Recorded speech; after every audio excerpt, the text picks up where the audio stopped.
Greetings, gamers, and welcome back to the Art of Rust server. I'm your host, Vortex, and today we are going to be participating in This Old Orc's firework class. So this is going to be a video for anybody who didn't get a chance to see it today, but also we're going to have a little bit of fun learning about some fireworks. All right. Well, let's go find out. We're a little bit early, but let's go find out what we're going to learn today.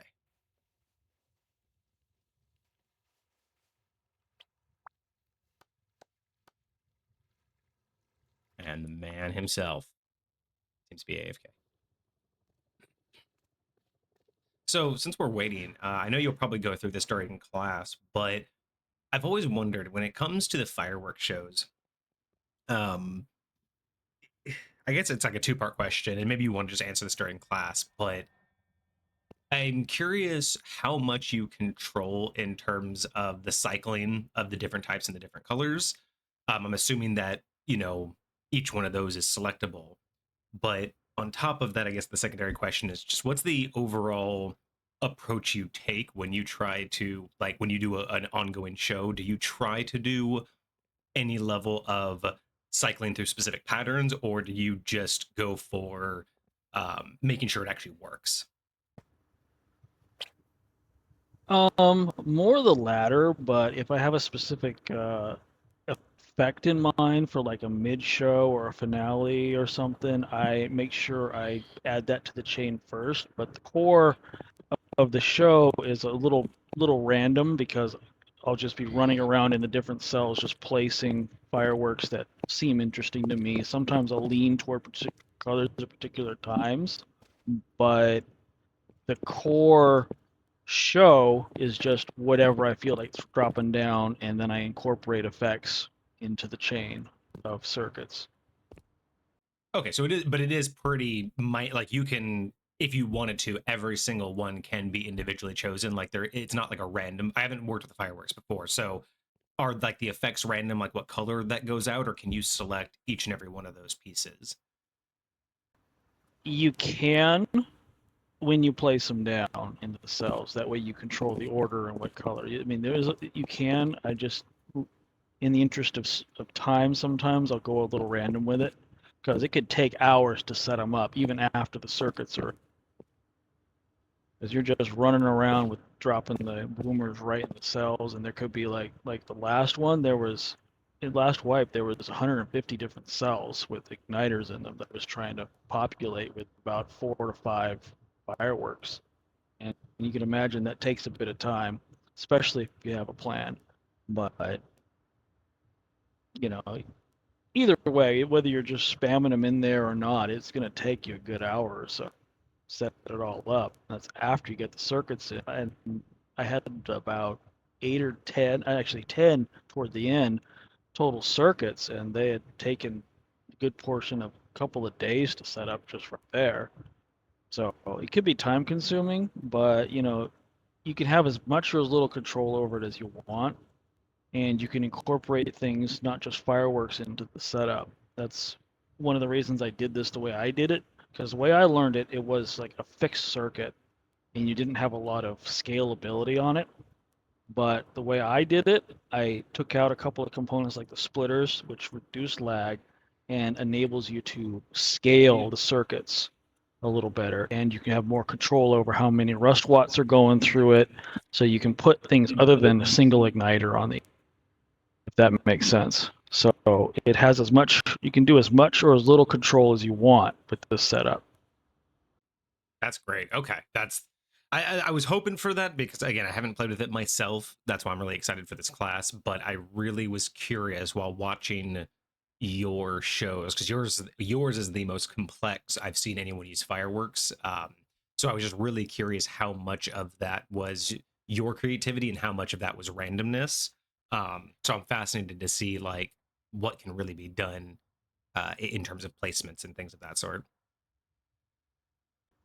Yeah, I mean, there's a lot you can do, and I'll go over it. There's a whole reason why it has to be as complex as it is, and that's to prevent, well, to reduce lag and to not overload the server, because every server, and I'll go over some of these dynamics, when everybody shows up, but the server has a limit to the number of fireworks that can be going off at a time. And if you hit that, queues them up, so it'll delay when they go off, and it'll just mess up your timing. In order to get a steady stream of fireworks, you have to set them off in certain intervals. Otherwise, it'll start lagging, and the server will start picking which ones are going to go off and which ones are not. So you lose control if you don't assume control, if that makes sense. It does, and I can't wait to actually see that put into practice. So thank you. That's going to be a lot of fun to learn. Yeah.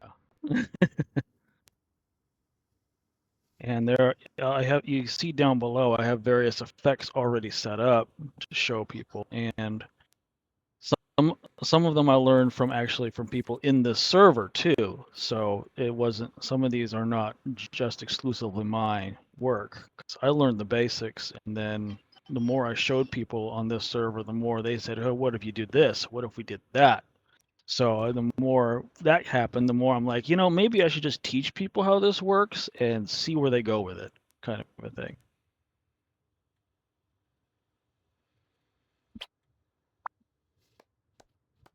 I love it. I love it. I'm very excited. Do you have a specific control room? Well, you got to keep the circuits close to the igniters, or you run out of wiring. So each tower is going to have its own unique control circuit. And last wipe, I did have a control room that signaled each one via RF which order they were going to go in. And RF transmitters are incorporated in these circuits. And I've got diagrams I can show you guys too. You'll be able to see like explanations of it, how it works and why, and I'll go over it. I got my little laser pointer here to show people and point at things and everything too. So it's there, over there in that metal box. Small demonstration on top. That's a 25 cell 5-minute show in and of itself, and it's set up, as I was telling Vortex, purely to run in vanilla. Okay. I like what you've done Yep. with Once this you roof see, here, because it gives you angles to fire at. yeah,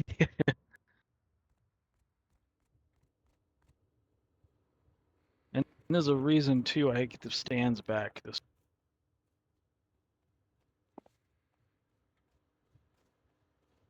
Zero, have you seen one of the firework shows?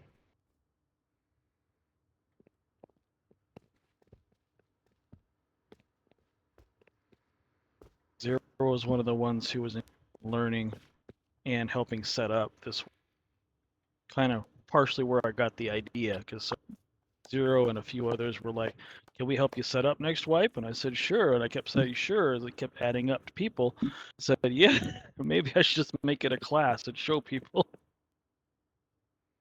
That's perfect. They are absolutely incredible.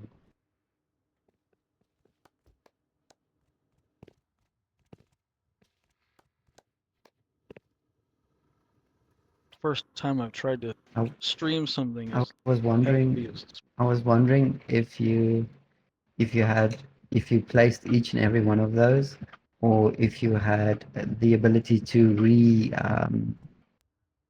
spawn them, so you can re-trigger them.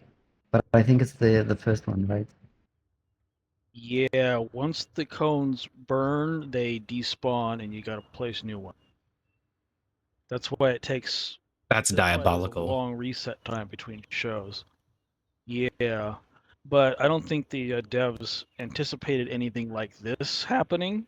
They just figured it'd be small scale stuff. Otherwise, they would have had the limiters built in, because one of the reasons the servers have limiters now on fireworks is because people would set up like 50 of them, set them off all at once, and it would literally crash the server. It was When just, will they learn, silly so now they've devs? got limit. We will always Silly push something to the limit. Don't test us. Yeah. Yeah, Yeah, yeah, yeah, and this yeah. setup I just is quickly need to designed to TP work with that and limit. come back. because I'm getting All some right. bad feedback. Uh-oh.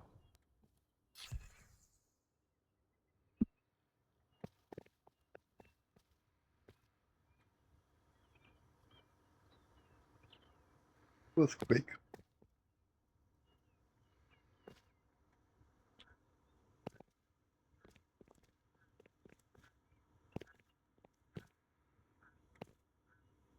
All right.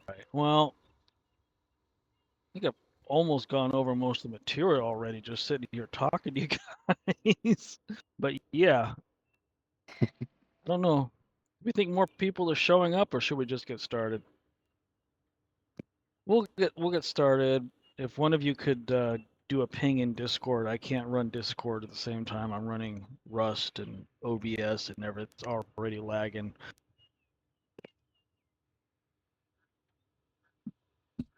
But we can get started with the reason for this design. As I was just going over the vortex here, it is designed to look like a pipe organ, and the reason for that is there's a pipe organ at the school I went to, Chico State University. Got a bachelor's there in 2004 in theater, emphasis in tech, and so it goes back here explains a bit about it. The organ was a gift for the centennial anniversary of the school, hence it's called the Centennial Organ. And it had to be torn out 6 years ago because it was because of new safety regulations. And it is currently in pieces in Sacramento, California, but it is slated to be rebuilt in a local church there. So it is no longer part of the university or the community, but at least it's still alive and so. And I used to do shows working with Professor Roth, lighting it and everything. There's copyrighted pictures behind that door, which I could show you guys after the stream's done. But you can also find them in these articles of QR codes. See, it's 10 towers of various heights, and it's meant to resemble sort of that inverted V shape of a pipe organ.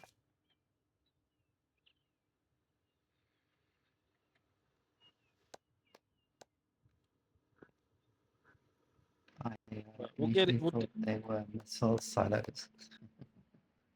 It could be that. It would also fit with Rust, but that was the original intent. More musical and artistic, but less destructive, I guess. I mean, it honestly looks like one of those YouTube Okay, video yes, bases where they say this is statistically unrateable because you don't know where the TC is. I mean, can you tell me Nice. where the TC is here from here? We'll go down inside and I'll show you. It's in the most obvious spot, but just straight to center.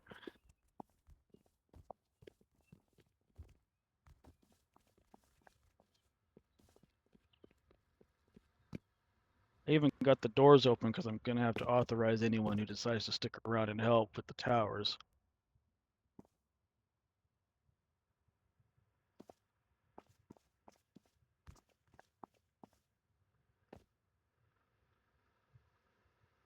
But yeah, so this right here is our first demonstration.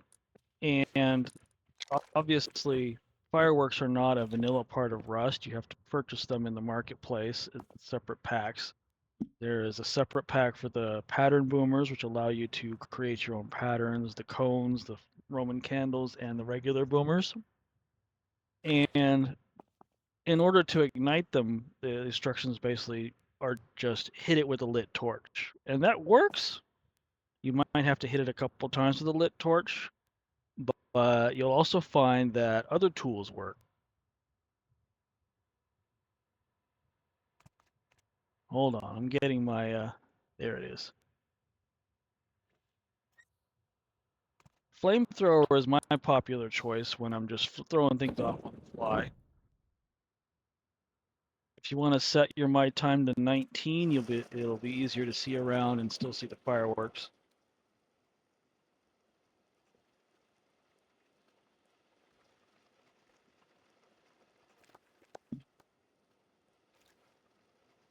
But there is an electrical way to do it.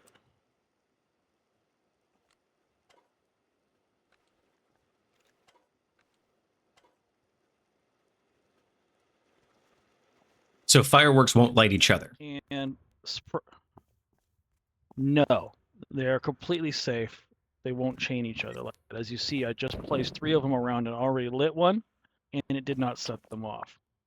But you'll also find that even without a battery or other power source attached, the buttons themselves have just enough juice to light off an igniter.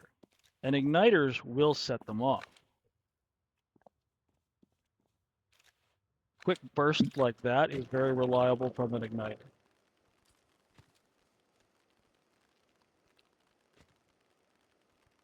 Is that delay predictable between like the button, the igniter, and then the fireworks going off? Yes, it is consistent in the circuit. It's no matter how long the wire is, it will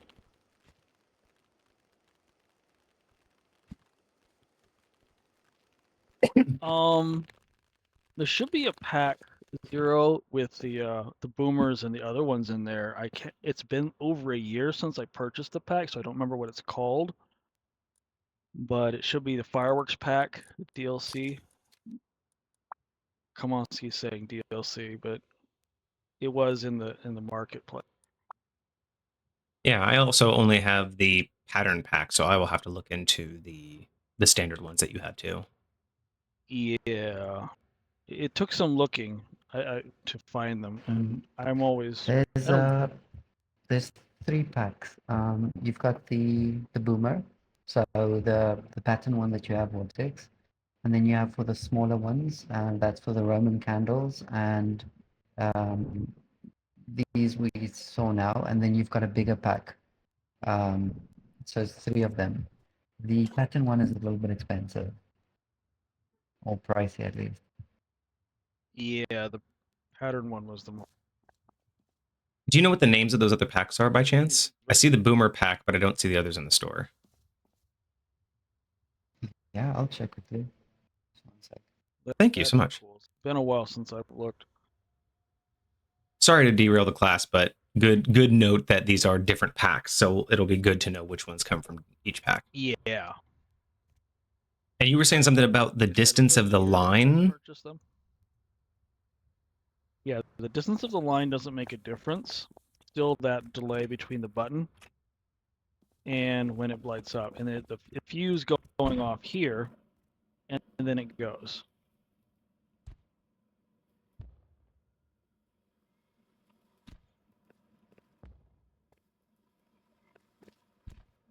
So I like that distance doesn't matter. Way, anyone can. Yeah. And you could like hide inside your base and have this set up on top of your roof and just push it to scare people off in vanilla or whatever. Have it. You could put it up to the sensors so that it goes off whenever somebody gets too close to your base or tries to hit it with a. I mean, there's all kinds of things you can do. Yeah, you can. But all it takes is just a simple little pulse, even from a button like this, to wire up just one igniter. And if we go down here, we could see slightly increasingly more complicated setups. A very basic one is just to sit them all inside square foundations. And you can just push a button. Go ahead, somebody push a button if you want. There's just a couple of cones in there. It won't break the server to have them all going off at once either. The server limit is actually 25 fireworks that can go off at the single time. And that is pretty much just the boomers, not the cones and Roman candles, too. Because the boomers are the more complicated ones to render. And you'll see why they're more complicated in a couple minutes here. I'll show you.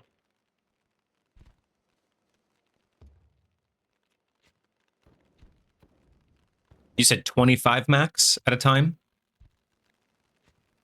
25 max at a time, and if you that 26th one, it'll show the fuse burning, but it won't go off. It'll wait for one of the other ones to stop, then it'll go off. That's called that's the server queuing them up. So that's how they prevent it from crashing the servers now, and that's been a recent change they made to prevent people, crashing vanilla servers in retaliation for being raided or whatever, which has happened. I believe it. Yeah. Would you be able to, let's say, let a few fireworks go off when you get raided so the FPS goes up? Yes. That's It's hilarious. great big, here I am. Yes, and they can be seen several grids away. We're talking like 3-4 grids away. So any base, any player within a fairly large radius will see the fireworks going off in the sky. And fireworks can be used in defensive manner like that. That inspires me. I want to let some off that are the flares during like a night raid. So if you don't have spotlights, you could just light up the sky. Oh yeah, that'd work. Oh, I was going to show you really quick that other things night, can you be can lit with the see. igniters. For instance, these we head over here. I'm going to put this lantern here. Now, I've strategically placed these all in a very compact manner to demonstrate another principle of the igniters. And that is that they need line of sight to the firework in order to ignite it. You'll see several of the igniters are close together, and the fireworks are close to igniters, so that distance-wise, the spread, any one of these igniters should set off every single one of these fireworks. But the walls prevent it. The igniters will set off the ones on the nearby on top of the walls, but not the ones on the other side of the walls. So it's basically they need line of sight.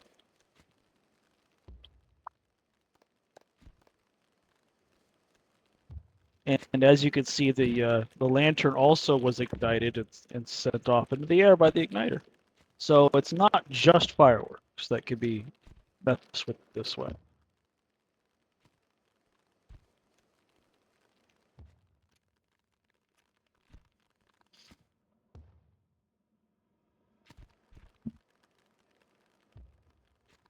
You'd most probably be able to set off a satchel as well.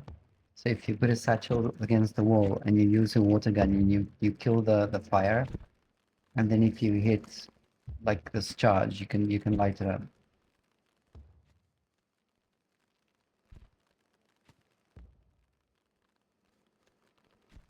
up. I believe so. Let me craft up a satchel.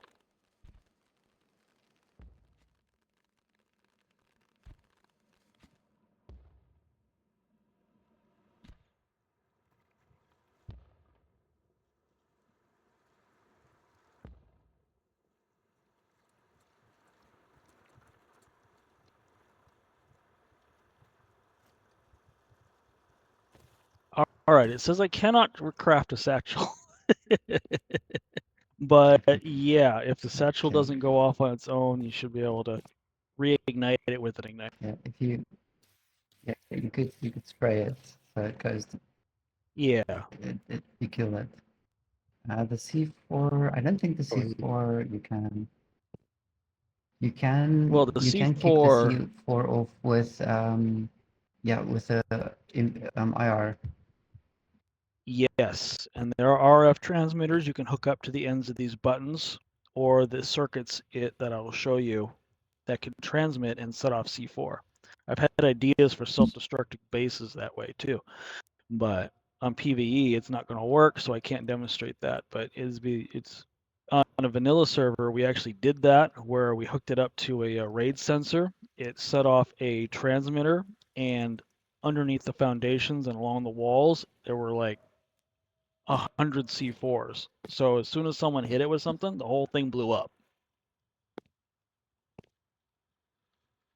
It was one of the many trap bases we experimented with when I was playing with the guy who taught me this.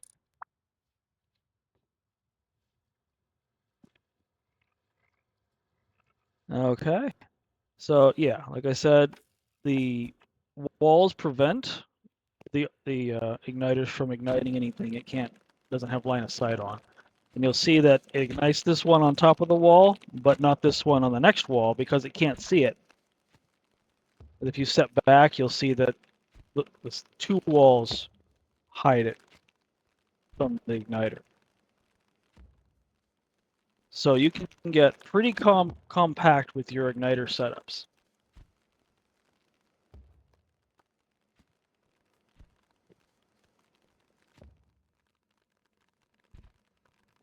And over here is where we start getting more complicated. This is one of the configurations Andy 3000 helped me work out. And it's basically 4 igniters on, we figured out how to place the boomers on the roof tiles. It's not easy because most of the surface, it won't let you do it. So you'll see I have an igniter on the roof tile, but I don't know if you can see it. In the stream, you can see the boomer is red all around the igniter. But if you go down here low, where the roof tile meets the foundation, it goes blue. And you can place it. But it's down low here. But you see it's at a nice little angle. It's almost 45 degrees. On these ramps, you can place them on the edge, on the sides, like that. And it doesn't have a problem with that. In the center, it does go red on the rope bit where I've placed. For some reason, it'll let put the igniter there. And I'll do the same thing on this side, on this other. And you just kind of like, it's kind of starts to snap at one of the seams. Like you'll come down from the igniter and it'll just shift and go blue, and you can place it there. Now, the whole reason for this setup, and once you go with more than one igniter, a single button doesn't throw off enough rust watts for 4 igniters, so this is why I have the solar panel and the battery. But it also shows just how simple it is. You just run the solar panel to the battery to the switch, and then as soon as you hit the switch, you'll notice that the angles will throw off the boomers in a nice little 2-dimensional fan configuration. Andy and I were calling this the fan. And we developed this last wipe for his castle setup. It's one of the effects we used on that. This is stunning.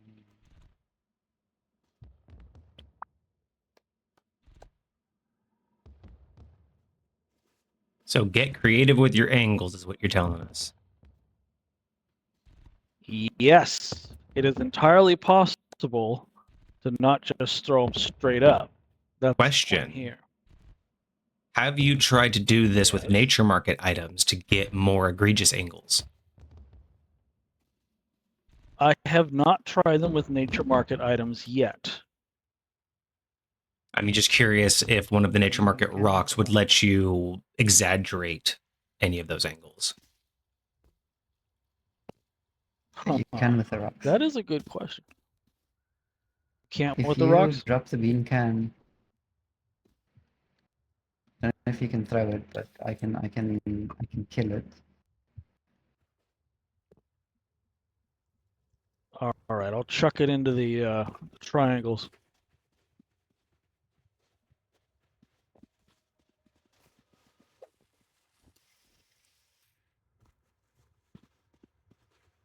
All right, is it out?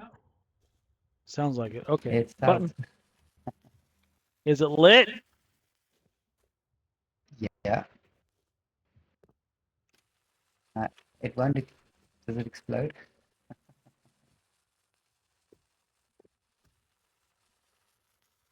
I think it's most probably server. Oh, no, it's not. Yep, It's there it full. goes. It must have just dudded out last time.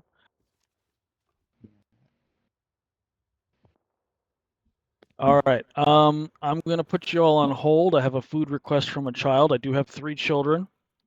I work around with games, so give me just like 2 minutes. Bathroom break.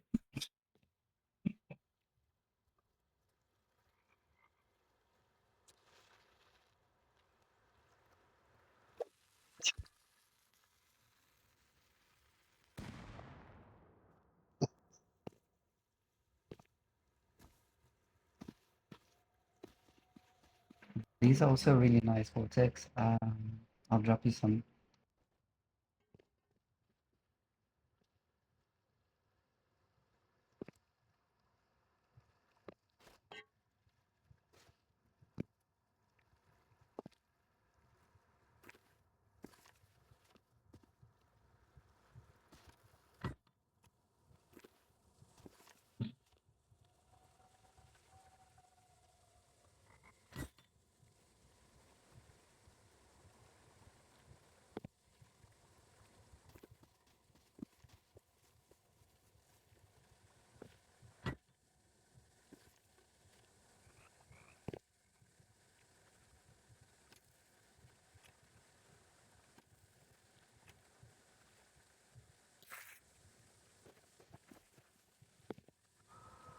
Oh, there you go.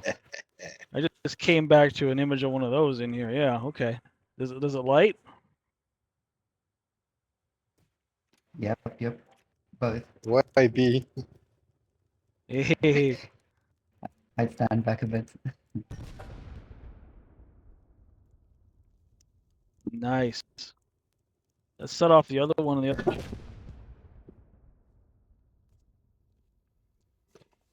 Wait, what did I miss? I just got back to explosions and I see these things. Yeah, they did the propane bombs in the chambers, and they do get set off by the igniters. What is a propane? So that kind of hints at the idea that the satchels will also go off.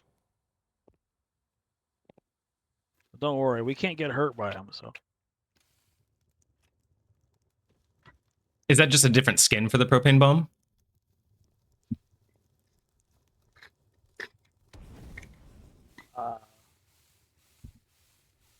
I don't know about that one. I thought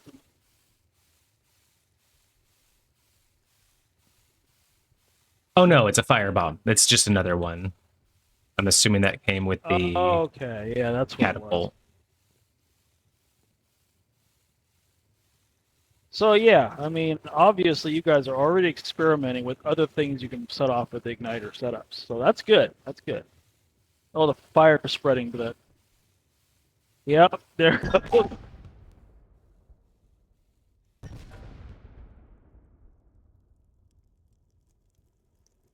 So there's potential for can booby also traps and trap bases.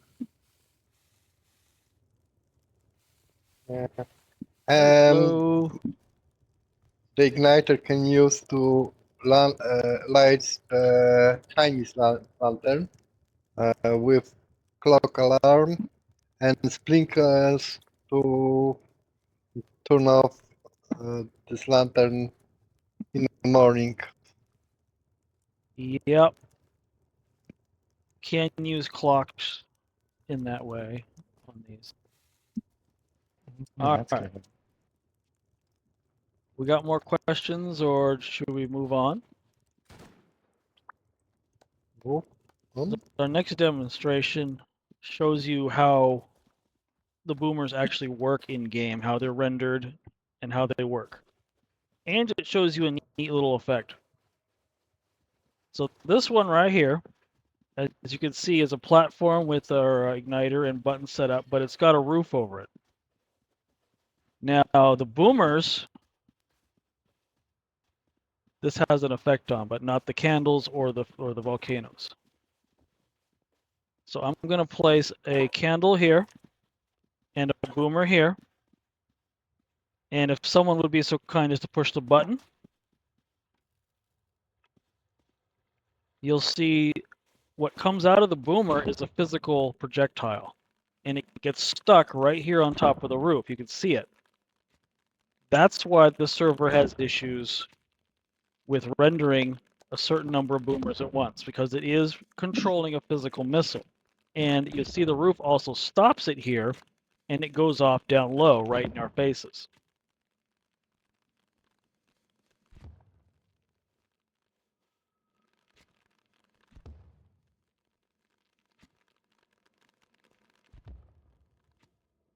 This has an interesting effect on the pattern boomers and the champagne boomers. The pattern boomers will go off low and it'll throw off the pattern, but half of the pattern, the lower half, will be buried under the ground. The champagne boomers, watch what happens when we do that. It has the same effect because it also does a missile, but it splits off into several smaller parcels and goes off all around. I did that on the towers in my last build in the finale. So you had all these little crackle booms going off right in your face if you were in the audience.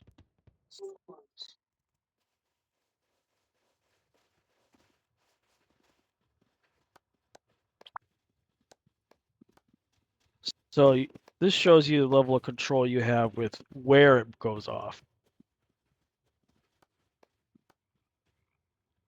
And it also demonstrates how they physically work because there is a projectile that you don't normally see because they're going off too quickly. And it's a small one, but you can see it when it hits the roof here, and it gets physically stopped by an object. But the volcanoes and the Roman candles do not have a physical projectile. They're simply a light effect coming out of the entity.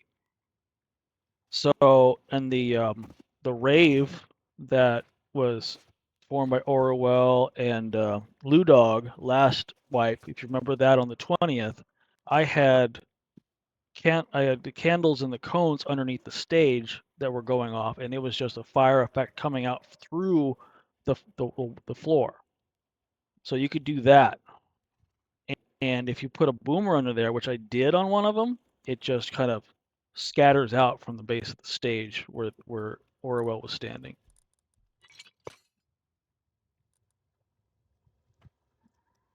Questions on that? Okay. Our next effect, also, Andy 3000 helped me develop this. This is what we call the crown. And you'll see it's 6 walls, not walls, roofs in a circular formation. The frames are not necessary, but I put them there because you'll see this configuration on top of each of my towers. And in order to put the platter on top of this that you'll see over there, you have to get the frames in first. Do 3 of them in just 3 from the center out, and then you could put the triangle roof tiles all around it, and then you could actually put, hold on, nope.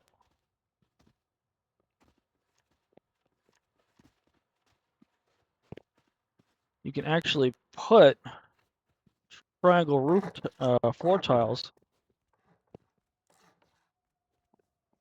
right over this, and then you've got room for 6 more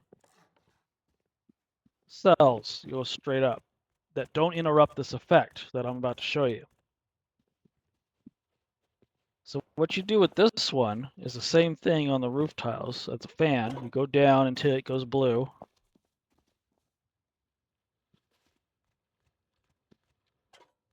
There it is. When you've got a floor like this in front of it, you just sort of could go from the floor. It might be easier.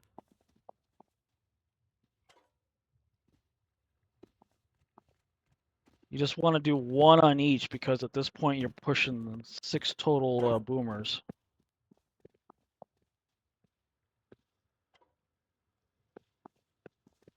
Okay. So you'll notice when we do this, they will spread out in 6 different directions, creating a nice little circle. And we did this on the castle build for Andy 3000 as well, where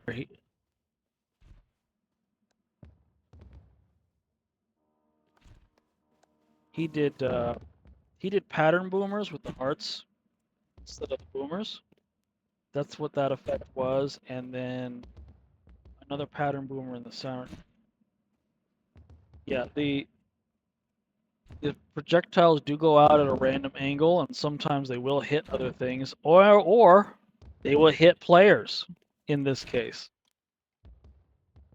if you're standing on the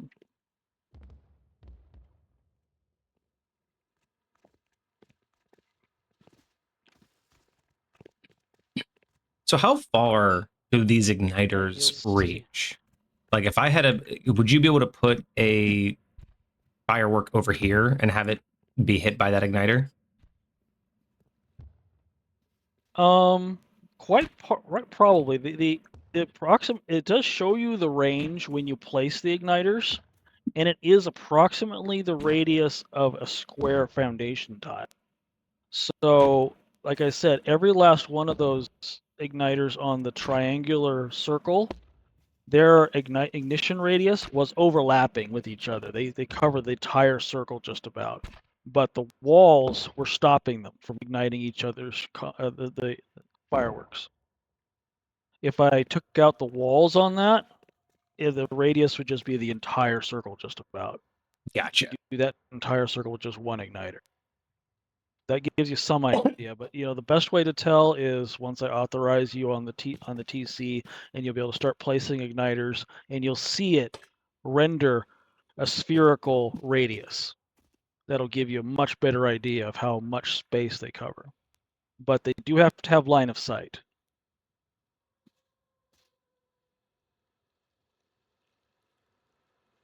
All right. You guys like that?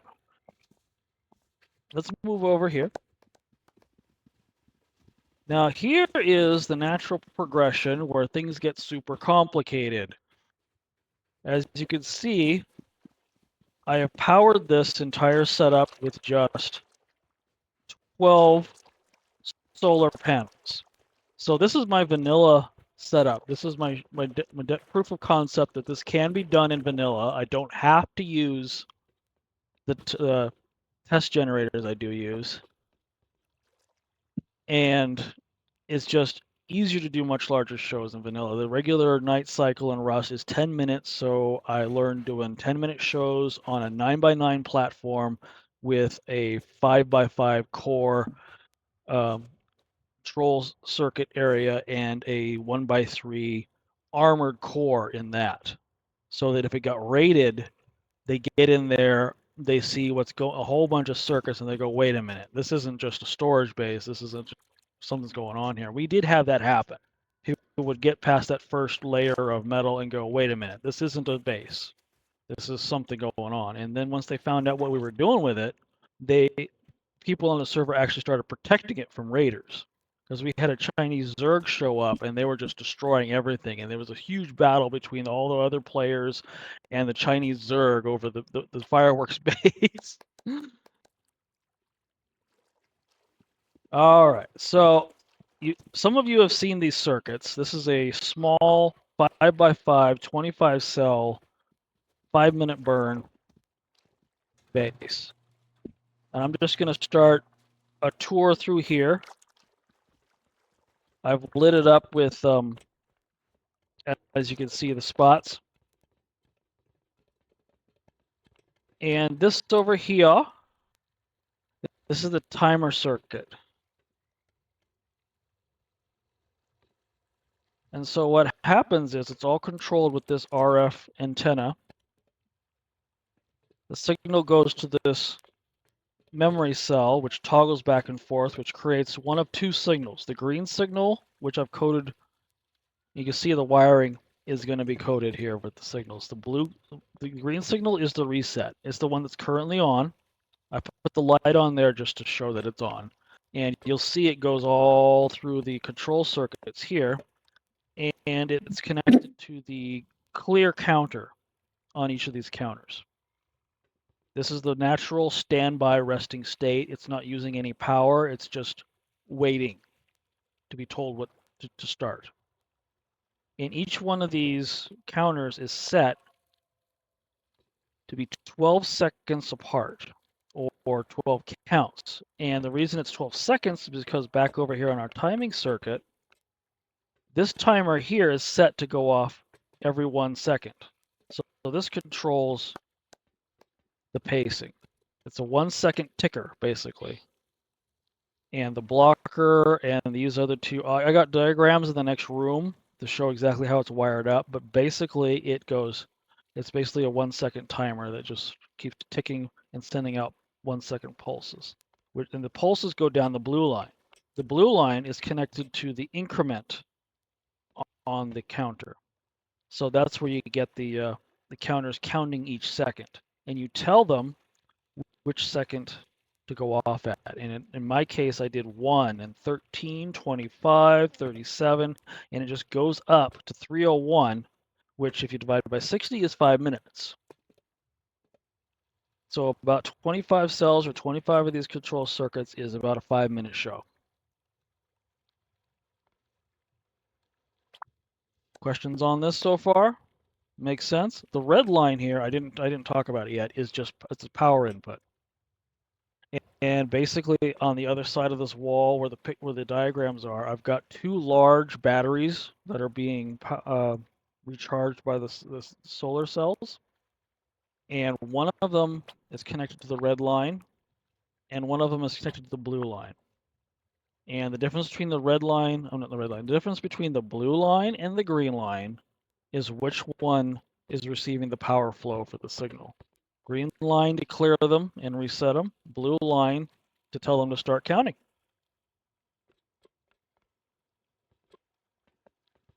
And I've got some fireworks up on the roof, but we can, if I pull out my RF signal, which is tuned to the same signal here, as soon as we click it,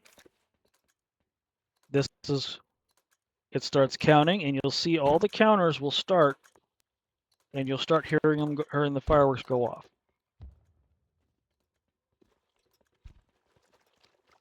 And as I said, the server has limits to how many fireworks can go off. So what you want to do is each firework goes off for approximately 48 seconds. So you set each one of these counters to be 12 seconds apart, so that by the time the 5th one starts, the first one has stopped. And you don't put more than 4 or 5 fireworks in each cell, and it'll just be a continuous show with no delays, no gaps. And that's the core mechanic going on with my fireworks show. You add effects and everything. And in fact, the way this is set up, the only branch you need to change the power on is the one hooked up to the red line. And that's currently set up to 3. That's 2 rust watts for the igniter and 1 for the light.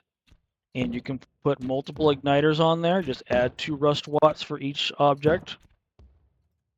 And there you go. I was doing 5 each, but I'll go. But yeah, in vanilla, you don't really want to throw a lot of rust watts because you have a limitation on the rust watts you can use. People start noticing if you start throwing on the windmills and everything. So yeah, this will go off for 5 minutes, and at the end here, there's a 3rd circuit, which is my pulse circuit. This basically sends out a 2-second pulse to this transmitter, because something I noticed when I had too many of these powered was that they interfered with one another and the signals just weren't getting through. So I put this pulse circuit here, last wipe, so it only transmits for 2 seconds, and that's enough to reset it. This is set to its own frequency, but I had some of them last wipe where I had 2 of these connected here, And so it would it would reset itself and then signal the next one to start that way.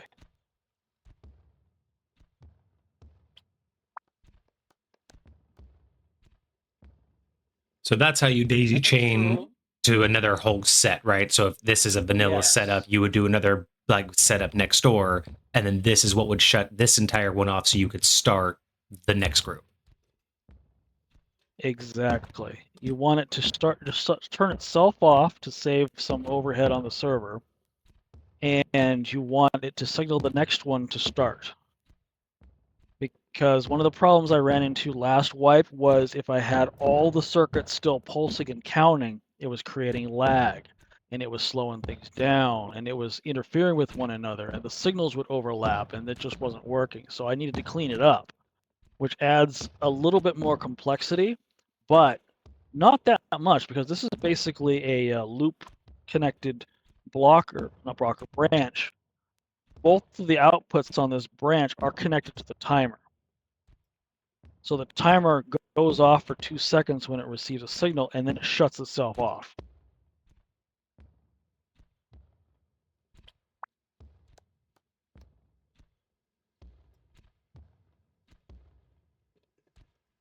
You see, the red lights are pretty much just a troubleshooting thing. They are not critical to the circuit. I leave them there because I have the rust watts to spare on them. If I was doing in vanilla, I would just tear them out to save the rust watts for igniters. See, the counters are just about 240. So one more minute, and you'll see it shut itself off and reset. But you'll see all the igniters are still burning above us. You can see the sparks coming down through the roof.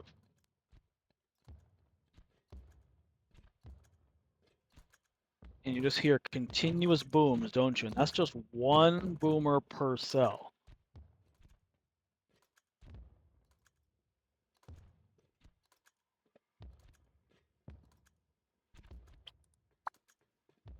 See, it's over here now, so it's only got the 2 more cells to go. There's the second to last one.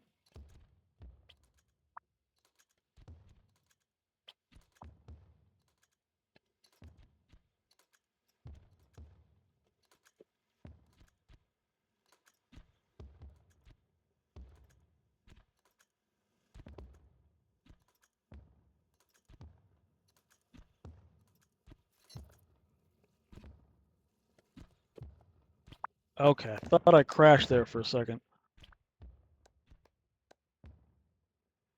All right, see?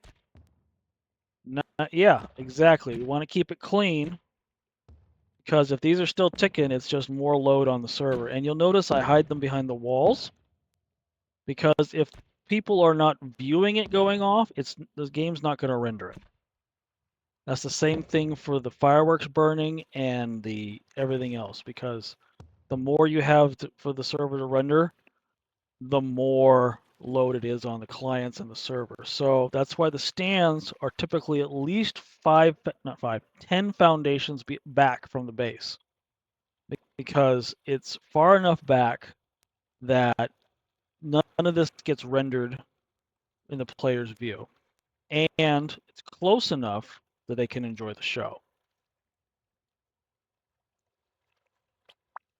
Questions? All right, here's the nitty gritty.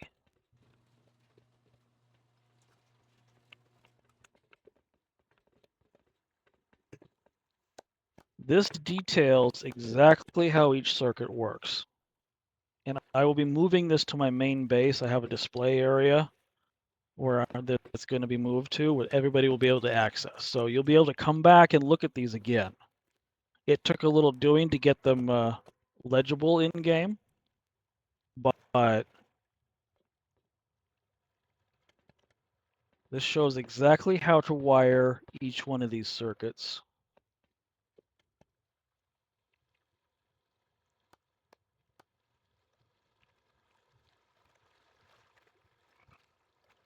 Yeah, save them. Copy them, save them, use them, abuse them. This is not copyrighted information. This is just diagrams and information. Yeah, do it. Did I lock them?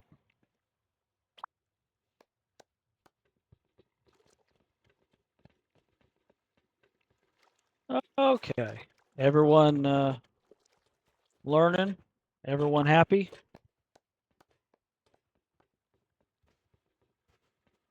As I said, I'll display this in a special display room in my base. And when everyone's ready, we'll head over to my base and you'll see exactly what I got going on over there.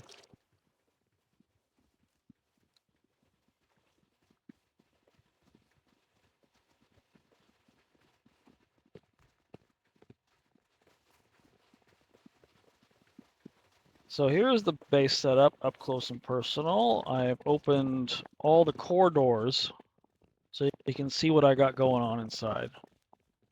Inside, I usually have my refineries and my farms and everything going on. And I like to build on water so I can literally just pump it up. In this case, it's salt water, so I have to filter it. So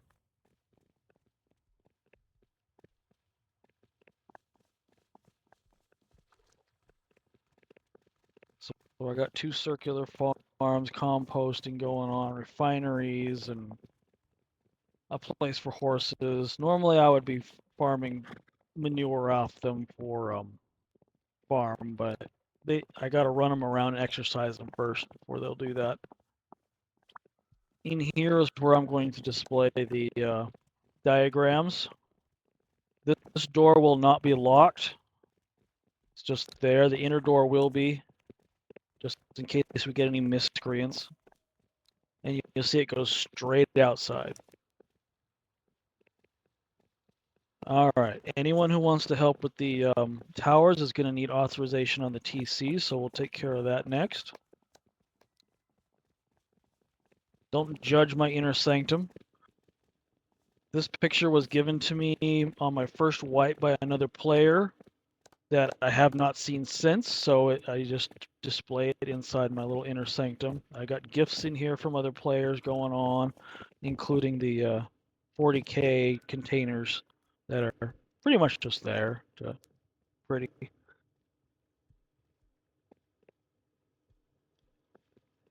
All right, I have removed the lock from the TC. Everyone who wants to help wire up the towers can authorize. There's... Sorry, I keep trying to get out of the way and end up running into somebody. Okay, go ahead.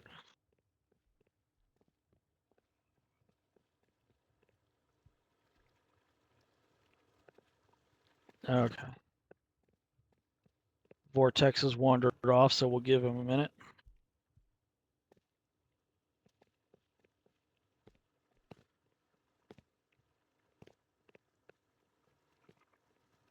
My noodles have gone cold.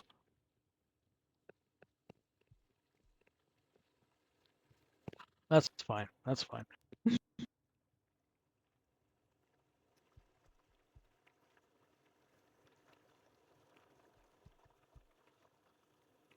Everyone's authorized? All right. I'm going to start unlocking the towers and show you guys what's in there. I have already provided the components you need, including a electrical tool in barrels at the base of the towers. But they can be a little fussy to navigate once you get in there. And you'll see I've numbered them all and provided a canvas next to them if you want to leave a mark, a signature, or a piece of art to let people know that you wired it.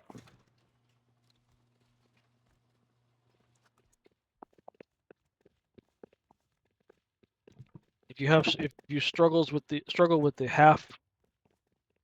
duck jump into the little conical space there, I did do the little boxes to help, but you are going right up in the center of the tower, and this will be true on every tower.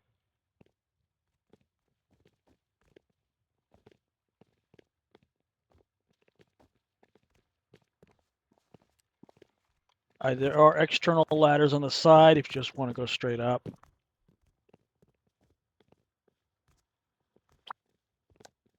What you'll be doing is putting igniters in each one of these cells on the outside and high up on the roof tiles in the center. You want to make sure that the igniters are on the outside of the blower circle. Otherwise, you see the squares. I could not place a wall to block the igniter from igniting what's on the roof tile. And I wouldn't be able to do that anyway because this is exactly where the boomer is going to need to go, right here. There's another platter up top. There'll be 6 igniters in there. You should have 21 total igniters. That's 20 for the cells up. Okay, I can't remember. Anyway, it's a 1 for each of the cells up top. It's 5 for the center.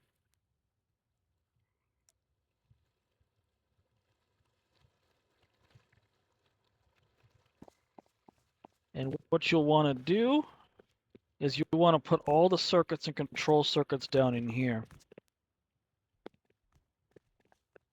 So you'll see all the components you need there. You'll want to start with the, I should just show you. So I'm going to empty out this one.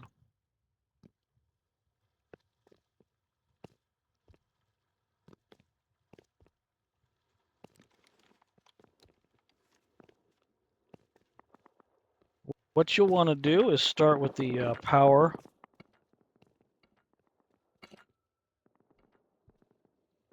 And then you'll want to run the root combiner for the red signal. That'll give you 200 rust watts to work with. And you'll want to make sure with the Cromsky is having a firefight. Yeah, I'm too close to excavator, and they've been running it constantly since wipe started. And you can change. I think most of you might probably already know this, but in order to change the color of the wire, you hold down R and then select it on the wheel.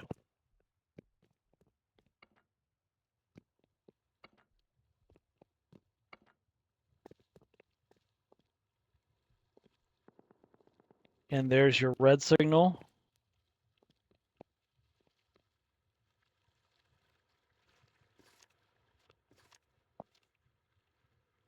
Next, I usually throw down the RF receiver.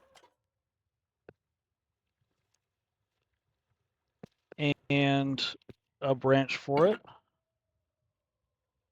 That way I can route my blue signal to it.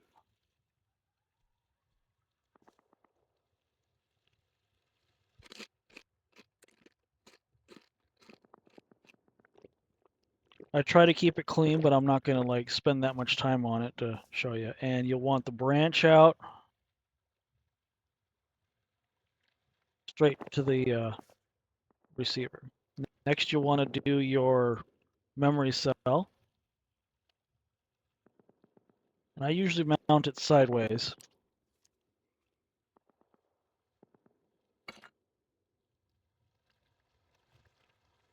And then run the output from the RF receiver to the toggle on the memory cell. And then you'll want the power from the branch into your memory cell. And you'll be setting the frequency to 5 and then the tower number. So this is what, number 3? Yeah, okay, yeah. So you'll set the frequency to 503.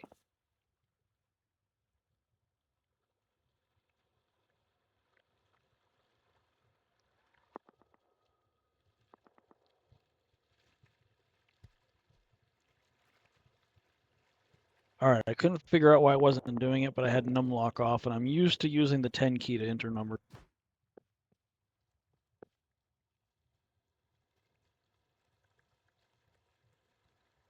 Okay, where's my RF?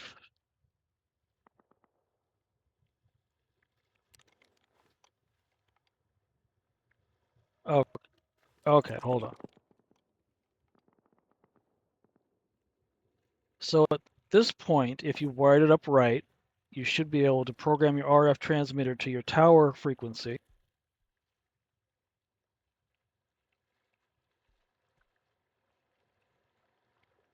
In this case, 503, and it should start switching. The memory cell should work. Next, we do the timer setup. And these are all steps they outlined in the diagrams.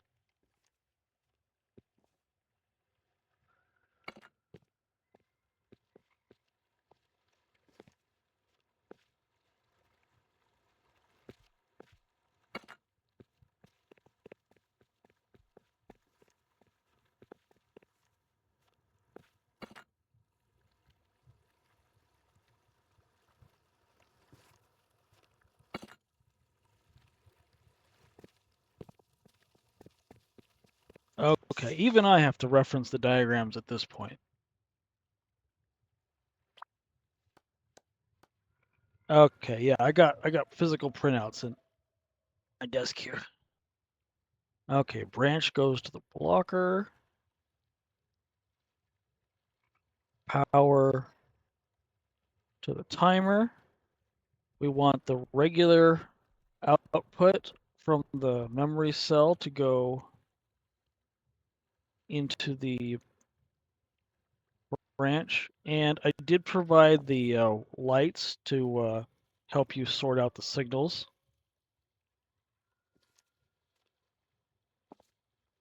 So we can put a red up top,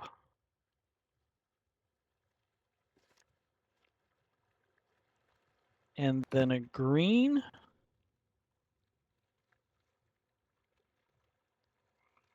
and then a blue. And I have not paid attention to the arrows, but if you rotate them so the red arrow is the direction of your control circuits, that'll help. And this way too, you can help sort out your signals. So if I switch to green,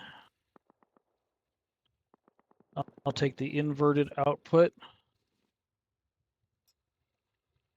to my green light and it'll be on. And I can run the red across. Usually I do go up top here to get it around the timer circuit. You'll find too, if you're looking at the circuits, if you hold down R, it won't work. You just sort of turn yourself around before you do it, and it'll give you the wheel.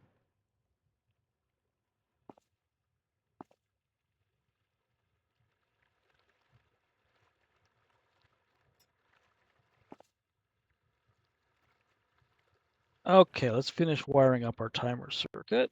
Let's switch back to blue. Okay, what am I doing? Branched blocker, power, second branch. Okay, I just gotta go to the next one.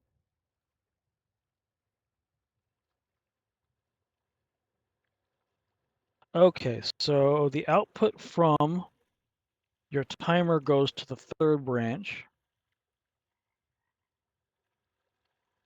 And then the branch from the branch out here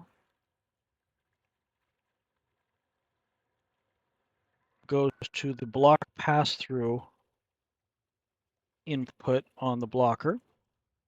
And the blocker is connected to the toggle on the timer. Next, we set the timer to 1.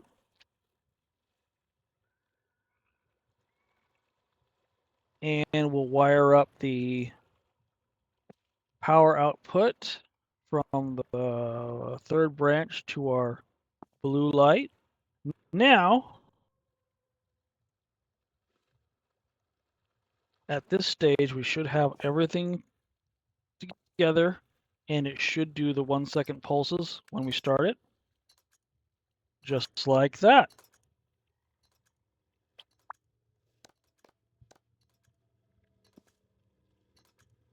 Well, yes, you see, it even took me some thought, so just reset it, and then we're ready for our control circuits. And the control circuits get repetitive, but what I start with is the lights and that helps me figure out where I'm going to place everything. Usually I'll do 3 per wall. I'll start with the one in the center, and then I'll do the 2 flanking it. And I will rotate them to point the red arrow straight up. Just sort of position it so that the red arrow looks like it's touching the roof. There's your center one, and then you sort of eyeball the other 2. And that's your spacing for the control circuits, and you just go all the way around until you run out of them. You should have 21 total, 20 for the 20 for the igniters and 1 for the reset. And I won't go through all of them here, but next I usually do the counters. And it's the same thing. You sort of line it up so that the red arrow looks like it's touching the light. Then you move on to your branches, rotate them so that the red arrows are going up, align the left arrow so that it's, I got a sun in the background. Okay, I line it up so the left arrow is dead center on the counter. This is for your red signal. And then you just kind of go down halfway along the side, just sort of let it snap right up against your other blocker or branch. And you create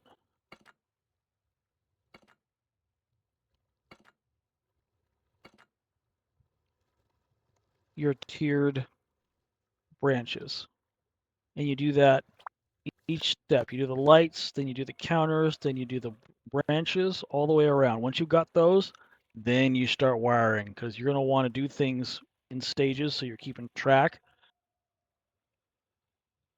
Start with the red.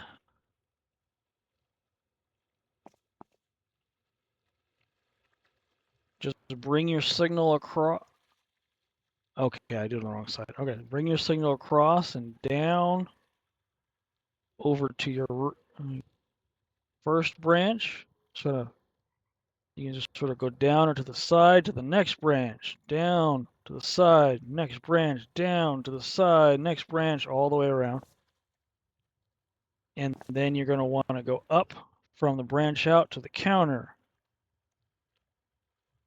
And it gets repetitious, but you want to do this sort of a assembly line fashion in order to keep track of what you're doing. Some people can do it different ways. Whatever works for you. Once you figure it out, do what works for you. And then you want to do the same thing with the green signals next. That's the middle one. You'll do from the start over to the side to the branch. Chain it to the next branch. Change it to the next branch, etc., etc. Then you're going to want to do branch out, up, and over to clear.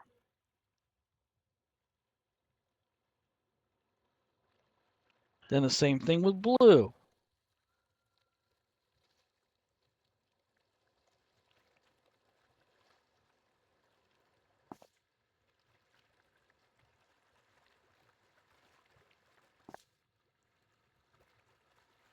And then the branch out up to increment. I've done this a few times, so forgive me if I'm going too fast. All right, at this point, if you've done it right, everything should be wired. The counter should display 0. The lights on the left 2 branches should be lit up. And what you want to do next is set your rust watts on just the red branches. You don't need to worry about it on the others. And for this case, you're just going to want to go into them and change it to 3.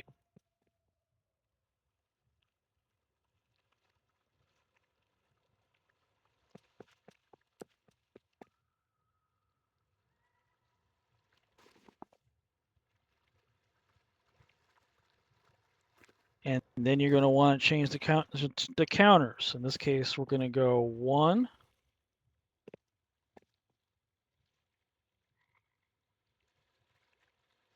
And then 12. No, not 12. 13. I did it wrong already. You are adding 12 seconds to each one.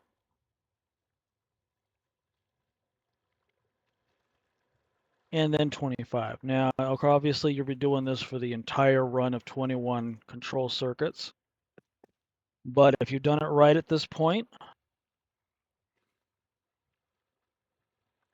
RF transmitter should be able to start it, and they will each take their turn.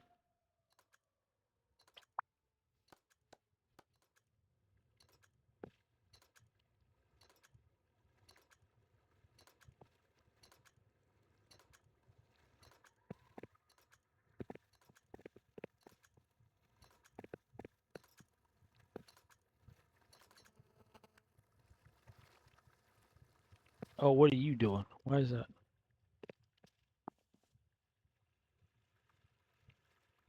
Did I not hook it up right?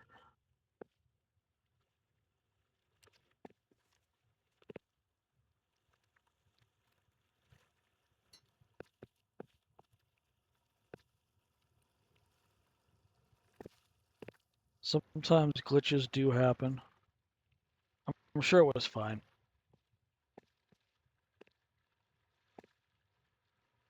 All right, but on your last one, you're going to want to do that pulse circuit and hook up the RF transmitter. So on the last one, you do the same thing. Counter, branch, branch, branch. But instead, for the output, instead of going up to igniter, it's going to go side.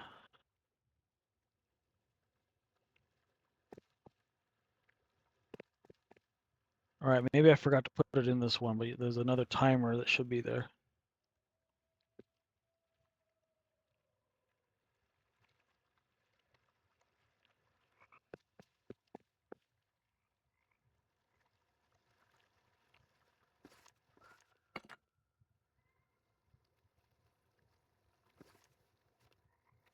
Then put your transmitter on the floor. And wire everything the same.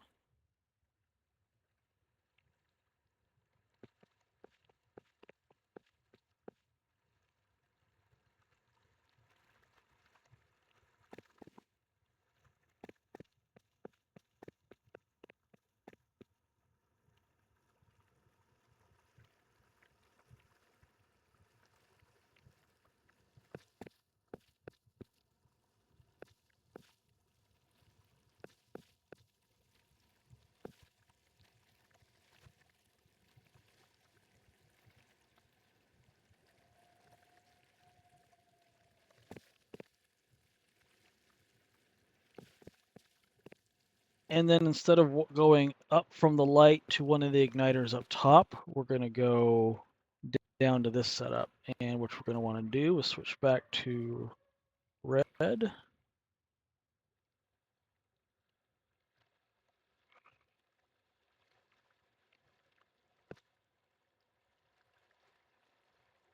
And we'll go from the light to the branch. Branch out goes to the toggle on, power to the power in, and then power out down to our RF transmitter. You'll set the RF transmitter to the same frequency as your tower, in this case 503. Then you set the timer to 2. Now on this part of the circuit, it gets a little weird because it's a circular loop, it uses more rust watts than it says. If you look at the power usage on the timer and the light, you should only need 2 rust watts for this, but I found you got to set this to at least 5 or it doesn't want to work. Okay, so now when we do it, It should start. Okay. It helps if I set the counter.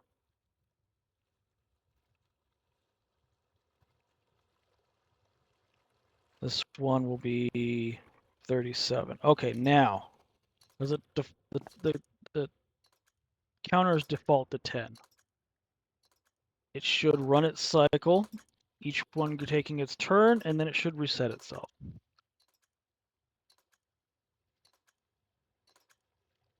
Yes, if you're testing, you can set it for 1 second apart, and they'll all just tick, tick, tick, tick, tick, tick, tick, tick, tick, tick, tick, and then turn off really quick.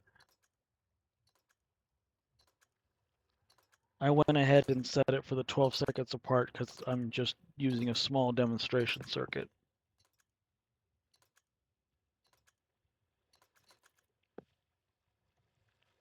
Yep, as soon as it gets out here, it shuts itself off. But normally, yeah, it should, and anything that's already lit should still keep going, and it should be fine from there. But yeah, that's basically how you wire each one. But like I said, you're going to use all 20 lights and igniters, make 21 control circuits. So the 21st control circuit, you're going to want to do this pulse circuit to reset it.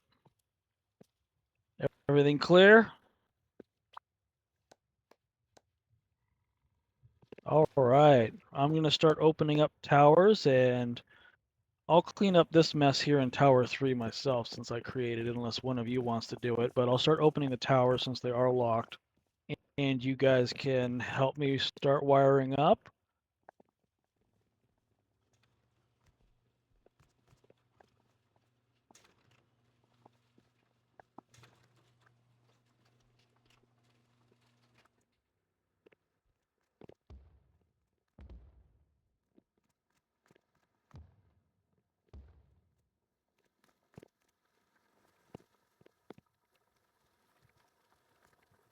Okay, I'm going to move the diagrams to the base so you guys will be able to access them more easily than running over to the metal base.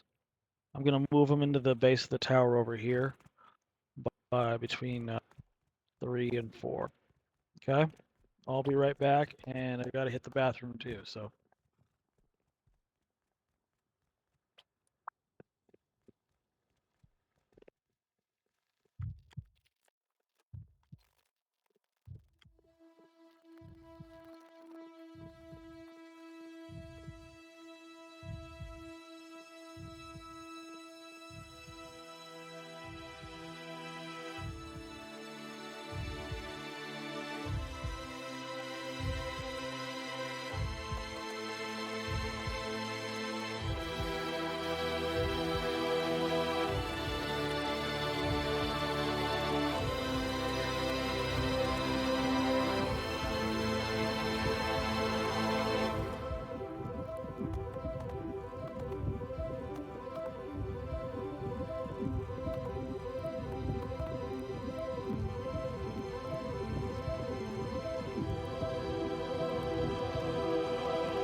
how's it going? It's all right. Just had to get set up all over again because my demonstrations decayed overnight. Oh no.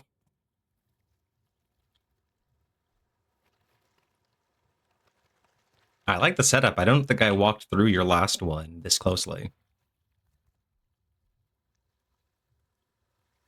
The last one wasn't as open either, but it's basically 10 towers that are going to be daisy chained together for a continuous show. How many are you planning on this Most of them are time? modeled after a pipe organ.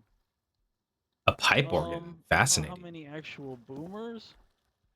Yeah, it's about the school I got my bachelor's degree at had a old like pipe organ, like a classic one where you push air through with the bellows and everything, and it had to be torn out about 6 years ago. So it's about the 6 year anniversary of that event. So I did a pipe organ this way.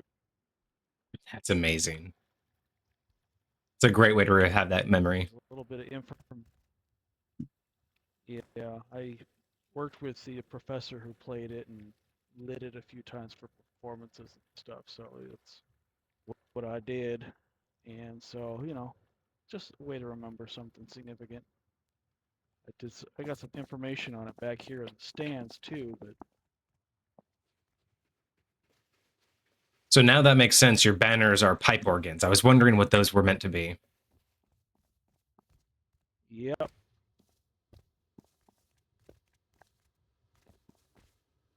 One of these days I might be good enough to hand draw everything too. Here's Oh, all this the is nice. information on it. Just yeah. There's some images of it and the professor behind this door, but they are under copyright, so I keep the door closed just in case anyone's streaming, so they don't get a copyright strike. That's fantastic. That's a good way to protect that. Yeah, I thought so. But their images are from the articles these two QR codes take you to, so it's not hard to see them.